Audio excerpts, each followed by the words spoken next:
Very difficult sitting there as Auditor General and not doing anything about it. I will do something. And when you do something, they will also do something to you. But I said, I will go. And here we are. I must say that it has been a collaboration, and I love it a lot. First,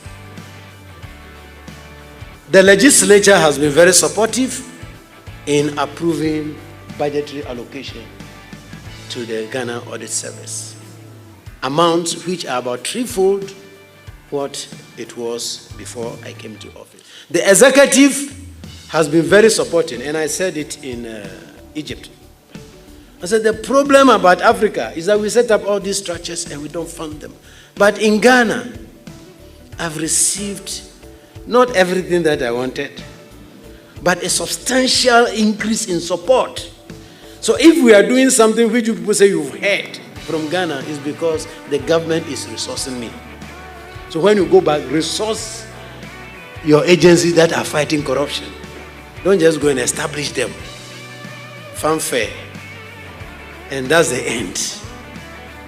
So I must say the executive has played its part. I hope you are aware when there was a change in government, one of the first announcements we had was a ban in procurement of vehicles. Is that not it?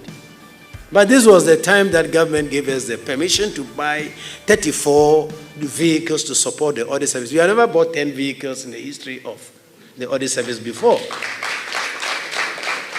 But this permission was granted. Up to today, some are struggling with financial clearance to recruit staff. But government gave us the permission on 2 occasions. As of today, we have recruited from 2017 to date more than 400 additional staff to support us to do our work. That is a practical way of fighting corruption. It's not by the slogans. I'm not saying the slogans are not good. They are good. But after the slogan, it must be supported by systems and actions that we require to go. As for the judiciary, I cannot thank you enough. Because now, if I'm disallowing and charging, I can only blame you. That the Supreme Court says I should go, and I'm going. Because ACE have made me to know that I will be in contempt, and I don't want to ever be in contempt of the Supreme Court. So that's why I keep pushing. But, Mr. Chairman, when you go back, my thanks to the Chief Justice. She has been very cooperative by dedicating only 4 courts where you can appeal against my disallowance and surcharge. Otherwise, it will be a disaster for me. Assuming there's an appeal in Tamale, and then one in Sunyani, and then one in Ho, and one in Accra, I don't know how we will have handled it.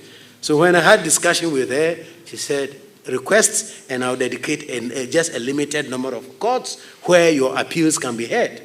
And that has made the work easier for my legal team. So this is a very good collaboration. The collaboration goes beyond that. The civil society, including Occupy Ghana and others, but